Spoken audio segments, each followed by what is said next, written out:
first thing I want to ask you, you studied, you did your doctorate in technology back in 2005, 4-year doctorate, right? A PhD. And this was now basically in the foundations of AI, if I understand. So can you translate for us mere mortals what natural language generation entitled Geo-referenced Data to Text techniques and application means? Yeah, sure. So just for like a background, I did pure computer science, an undergraduate degree, 2001 to 2005, and then I did a doctorate from 2005. I actually finished in 2008, but graduated 2009.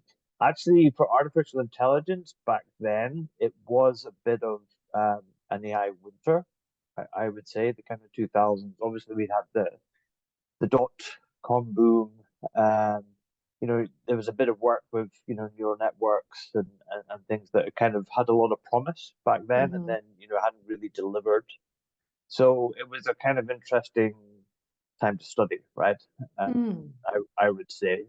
To Crashing and explain, burning all around you, and you're like, I'm going to study that. right, exactly. But then, in the background, there was this whole kind of statistical revolution, right? Kind of in AI, right? And obviously the big data wave hadn't quite come back then, but it was it was upon us, right? So So, there was a lot of but sorry change. to interrupt you, but did So you anticipate that it was going to go somewhere? Was that why you chose it? Why did you choose it? yeah, it's a great point.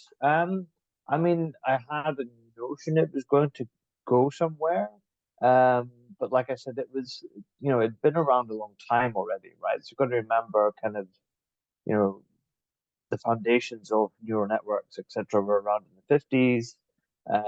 There was a lot of investment into AI in the 60s, right? So, starting with machine translation, and then you kind of saw like 40 or 50 years later, machine translation was still a huge topic at academic conferences, right?